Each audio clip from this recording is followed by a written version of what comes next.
Well, hello there again, my YouTube friends.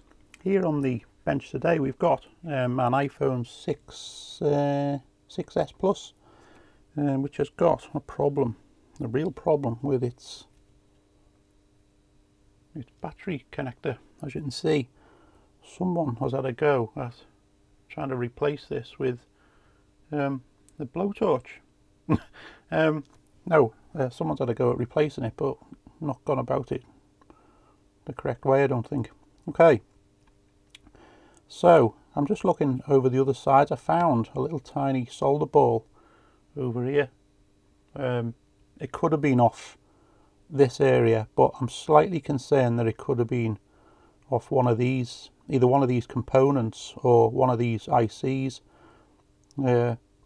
This one's a power amp or an amplifier of some sort, and we've got a little RF or an inductor down there, which is, as you can see, is off center, and that makes me worried because in fact a few of them are off center here, and these resistors down here aren't lined up properly. Now that makes me think that they've been floating or moved from the factory, from the factory reflow machines. Everything's normally pretty much in line, as you can see along there, but this area, well, it's obviously it's had a lot of heat on it, as you can tell by this totally torched FPC connector or battery terminal connector, whatever you want to call it. But my task is to replace this, so that's what I'm going to do. So first off, I'm going to warm this board up, just put a bit of heat on it, and for it I'm going to use the Metcal, my little Metcal with the small nozzle, and we'll try and get in with that. It doesn't really matter if I kill this one and mash it all up, but I want as little heat in the area as possible. I could put a bit of low melt on the terminals, that sort of thing, which I might do. So it actually only looks as though there's perhaps 6 points that we have to desolder, but there's actually 6, 3 either side, that are actually contacts, and there's actually 3 pads at each end underneath those silver brackets, if you like. So they all have to be hot at near enough the same time. And I'll let my little Metcal heat up. I'm just using this size nozzle. It's about 4mm, so we'll get a bit of flux on him. Still using the Amtech 213, I like it.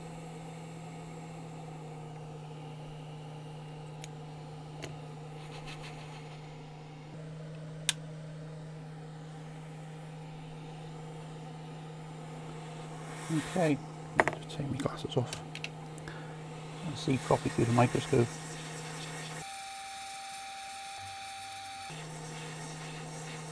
As I say, it doesn't matter if we totally destroy this one, it's the other components around it we're trying to keep in one piece.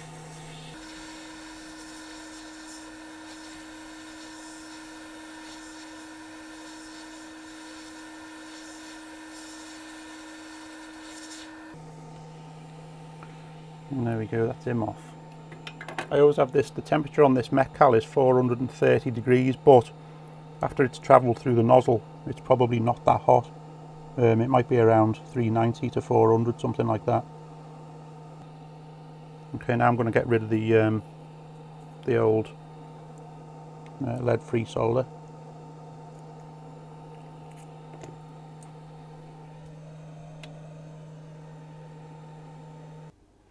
A nice new bit of braid, I think.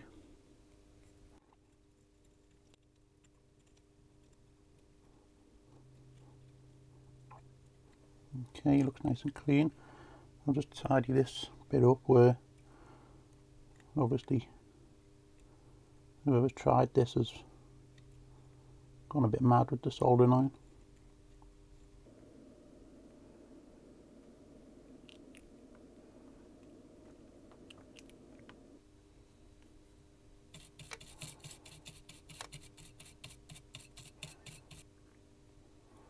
Okay, a bit more flux.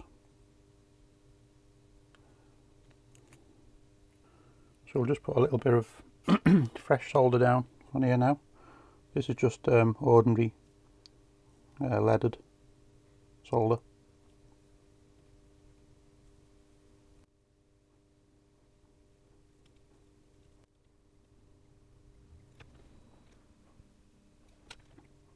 We're just trying to get enough on here to enable the new socket to fit. We don't want too much because we'll end up with the new socket swimming in it.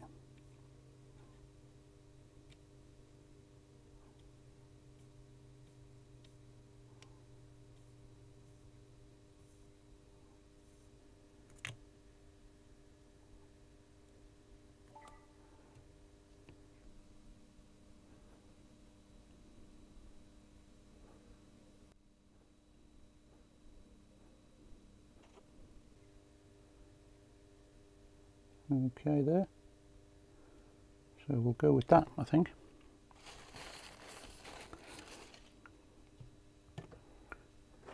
Get our little Metcal up to temp again.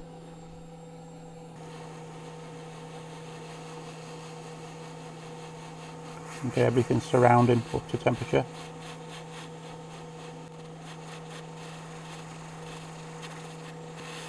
This is just like a preheat, really.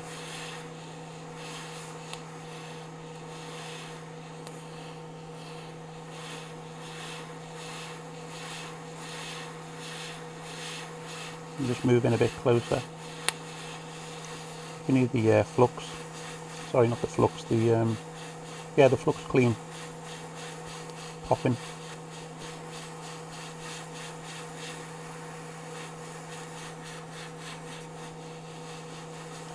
Okay, it should be getting hot now.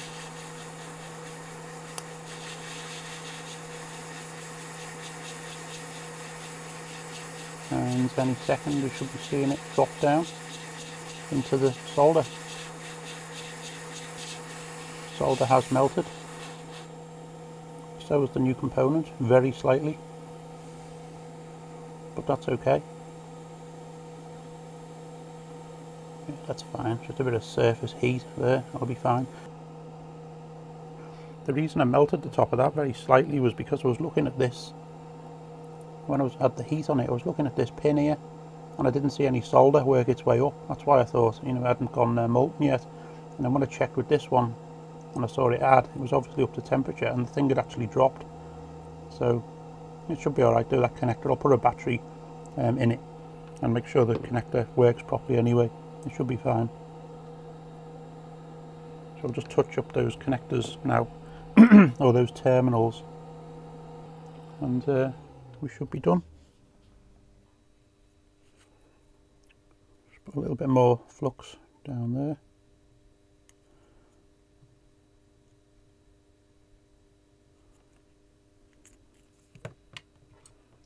I'm going to put a tiny weeny bit of solder on the end of this iron. If it'll stick. Like so. It's probably a bit too much, but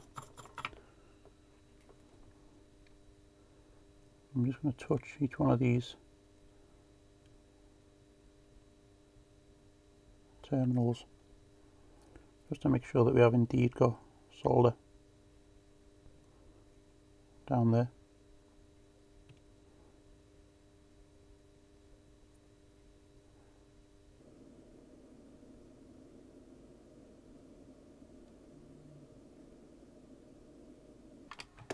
So I've just been to get a battery for this, guys. I'm just going to make sure that we can plug it into this connector properly, just to make sure it's okay. After I've put a little bit of melty business, it's going to work, because I know it'll work, because it's not necessarily where the clip is there. So, and there we go. Actually had that clip in, so that's perfect. Okay, guys. So that's it. That's the job done. Replacing the battery connector on a iPhone 6s Plus. So that's that, guys. That's the end of the video. So I will say thank you for watching, and I'll see you again in the next one. Thanks, guys. Take care.